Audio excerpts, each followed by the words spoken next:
Então, tipo, principalmente algo como Diante do Trono, como a vida das pessoas, como as músicas que nós cantamos, é algo tão sério.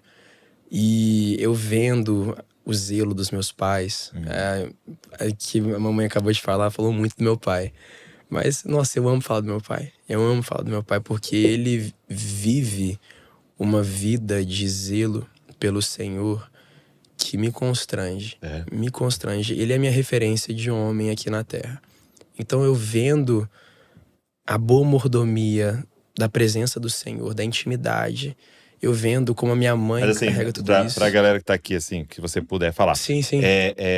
O que é esse zelo na prática? O que você vê? O que você Cara, vê? então, assim, ele é um Jesus ambulante, é um Jesus copy aqui. É um Jesus copy? Ele é um copy de Então, Jesus aqui. Pra você ter noção, ele acorda todos os dias. E assim, eu vejo a constância dele, por exemplo, no devocional. E as horas que ele passa na presença do Senhor. Eu vejo na maneira que ele conversa com as pessoas. Ele não só conversa com uma pessoa, mas ele literalmente é como se estivesse conversando com Jesus. A mansidão nas palavras dele, o amor nas palavras dele. Quando ele começa a falar de Jesus, os olhos dele eles ficam mareados, ele começa a lacrimejar, quase chora. Você vai pedir conselho para ele, é como se estivesse abrindo uma Bíblia. Porque tudo que ele fala assim, é como se o Espírito Santo estivesse soprando através da boca dele. Eu vejo ele como um homem, assim, como ele trata minha mãe, como ele é um bom pai, como ele administra a casa, como ele, assim, me perdoa quando eu vacilo. A misericórdia do pai pra mim, eu consigo literalmente ver o amor de pai, amor do pai revelado através da vida do meu pai. Então, ele é, pra mim, a minha maior referência de homem na Terra. E eu vejo esse zelo pelo Senhor, porque ele, por exemplo, muitas coisas acontecem no mundo, muitas injustiças, muitas coisas. E o zelo pela casa do Senhor consome o coração do meu pai. E a maneira que ele fala da igreja, a maneira que ele fala do corpo, a maneira que ele fala de Jesus, isso me constrange. Porque Jesus não é só um horário do dia dele que ele separa para ter um devocional. Mas Jesus faz parte do dia inteiro, do dia completo da vida dele. Tudo que ele faz revolve ao redor de Jesus, do Evangelho, da presença do Senhor, do Espírito Santo. Tudo que ele faz é guiado pelo Espírito Santo.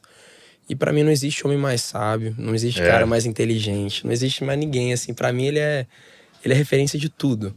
E pra ver um cara com tanto conhecimento, tanta sabedoria, ser tão humilde também do jeito que ele é, eu fico assim, meu Deus, que cara, nossa, que cara, ele é meu pai, meu Deus. E minha mãe também, como ela conseguiu, depois que eu fui perceber o tamanho de tudo, tipo, eu também não conhecia as histórias do DT, tipo, as injustiças que aconteceram, as quantidades de pessoas, e sei lá quantos CDs, e pessoas, e milhões de pessoas, sei lá o quê. Mas, tipo, todas essas histórias eu fui saber também faz uns 13 anos e pouco aqui. Eu não ficava procurando saber. Pra mim, ela era minha mãe, tipo, minha mãe que me dava bronca, chinelada. Olha aí. E, assim, ela tava lá cozinhando pra gente. Falava, Isaac, vai limpar o cocô do cachorro, vai fazer isso. Já fez tarefa de casa, sei lá. Tipo, minha mãe, normal. A mãe que, tipo, eu ia pra ela, pro colo dela, fazia carinho em mim, pulguinha, e cafuné. E, tipo, a mãe que eu abraçava pra chorar. Aí depois que fui perceber que a minha mãe não era só minha mãe, mas, tipo, ela era, assim, a Ana Paula Valadão, assim, eu fiquei tipo, caraca! Chocado! Assim, foi um choque, foi, meu Deus! E eu ver a simplicidade dela, de como ela conseguiu cuidar de tudo aquilo e não se corrompeu. Nisso tudo também eu fiquei de cara. Eu falei, meu Deus, eu não me garantia nisso tudo. Tipo, eu não me garantia. Eu, me conhecendo, sei lá, eu escorregaria aqui nessas propostas e nesse tanto de luz, muita coisa, cara, pra eu tropeçar. Meu avô fala que a gente não tropeça nas montanhas, a gente tropeça nas pedrinhas ao longo do caminho. Então, tipo, não é muita pedrinha que ela só chutou assim, vai e continuou. São 27 anos, mano, na estrada de ministério, 27 anos fiéis. Então, É muito zelo, cara. Muito zelo que o Senhor tem enchido meu coração de zelo, de temor do Senhor. Porque, nossa, não dá pra brincar. Você falou uma coisa muito forte, né? Desse temor do Senhor ao estar diante da igreja. Nossa, né? Deus. Isso é muito real, assim, sabe? E que o Senhor nunca não deixa a gente nunca perder isso, porque eu lembro que meu pai contava, né? Que meu pai falava disso, né? Cara, quando você está diante da igreja, cara, é temor do Senhor. Sabe aquele negócio assim? Tipo, não é um privilégio para você estar diante da igreja, né? Quer dizer, não é um privilégio para a igreja ter você lá, né? Exato. Tipo, poxa, que privilégio. Não. É um privilégio, cara, nosso de poder se referir, abrir um texto bíblico ou cantar uma canção para a igreja. E aí, meu pai contar assim que meu avô era pastor, aqui em Bragança, e aí ele falou que algumas vezes ele ia com o meu avô em alguma congregação que estava construindo, né? E aí, o meu avô pegava uns pregos no chão, amassado, ele pegava um martelo e arrumava o prego para ficar reto, para ser reutilizado. E ele falava assim, meu pai, isso aqui é dízimo. Isso aqui é oferta, filho. Uau. Entendeu? Então vamos reaproveitar. Aí ele juntava as areias para reaproveitar e usar e tal. Então assim, é esse zelo, né? De tipo, cara, isso é a noiva de Cristo. Não abusa dela. Não fala levianamente dela. E nem invade de qualquer jeito pra frente dela pra falar qualquer coisa. Então isso é maravilhoso. Hoje lá na comunidade local, né, diante do trono, você participa da parte da adoração, do louvor, tal, na sua igreja local? Sim. Quando eu tô na Flórida, agora eu acabei de terminar um ano no CFNI. Fiz um ano de seminário. Então eu fiquei Como que foi que você escolheu o seminário? Foi chamado pela Harvard, passou Então, 6 agora eu vou fazer a pergunta. Como você escolheu o seminário? Muito bom. Sim. Assim, como que eu escolhi o CFNI? Então você terminou com 18 high school? Fiz o high school com 18. Tinha que tomar uma decisão. Vou fazer o college, o que eu vou fazer? Então eu sim, como eu falei, a gente morou nos Estados Unidos faz uns 10 anos já.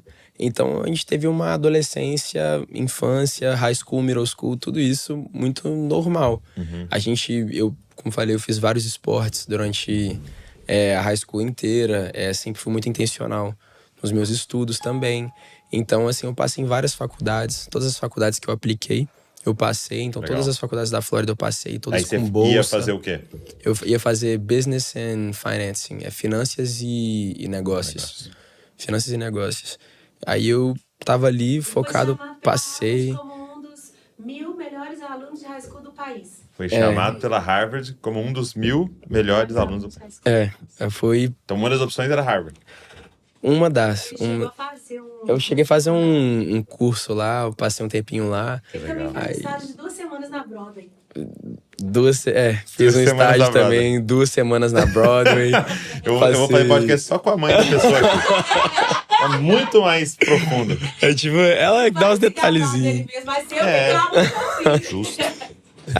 Eu passei nas faculdades que eu queria com bolsa, ia entrar em várias ali que eu queria. Realmente eu não sabia, eu tava buscando esse direcionamento. As melhores dos Estados Unidos. Aí tava nessa aí. Aí tava lá, aí o Senhor me chamou para o ministério. E depois dessa convicção que eu tive do ministério, eu falei, Deus, eu gostaria, né, de fazer uma faculdade, mas eu tenho essa convicção queimando no meu coração. E onde que o Senhor quer que eu vá? Me dá um direcionamento. E aí abriu essa porta, essa oportunidade do CFNI, que foi o mesmo seminário que a minha mãe fez em 96. Em 96. Aí eu falei, vamos pro CFNI. Aí fui pro CFNI, fiz um ano lá. Foi maravilhoso. Foi um tempo, assim, de muito crescimento. E também de amadurecimento. Eu morei sozinho, eu e 6 amigos, assim, num dormitório. Foi legal demais. E eu vindo pro Brasil sempre, quase todos os meses eu tava aqui no Brasil pra continuar ministrando com minha mãe. E tendo esse tempo de estágio e aprendendo com ela como que ela faz na estrada, como que ela consegue cuidar da família, do chamado, do ministério. Então, amadurecendo em todas essas áreas. Fiz um ano lá agora. E agora, depois desse tempo de esticar ministerial, faz uns 4 5 meses que eu me formei em maio agora desse ano. Já está de volta. E... Não, eu nem voltei pra Flórida, mano. Eu formei e já voltei a viajar. Viajar, e agora eu tô viajando faz uns 5 meses, que nem nômade, morando de mala. Eu tô com a mesma mala aqui.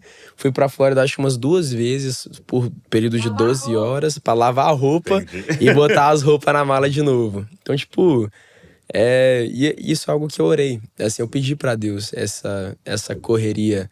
Eu pedi isso pra Deus. Eu falei, Deus, eu quero poder servir o Senhor com tudo que eu sou, com todo o meu tempo, com toda a intensidade.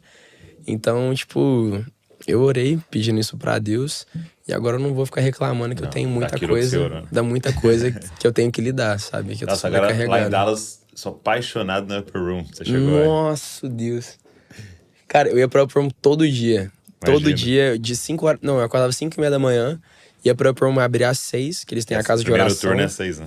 Aí eu começava lá às 6 horas da manhã, pegava um café e ficava lá lendo a minha Bíblia enquanto eles estavam lá na casa de oração, os louvores espontâneos. Que tá acontecendo lá. Aí ficava lá, nossa, era maravilhoso. Aí depois voltava pra aula e era bom demais, bom demais. Cara, mineiro é muito legal, né? Nossa.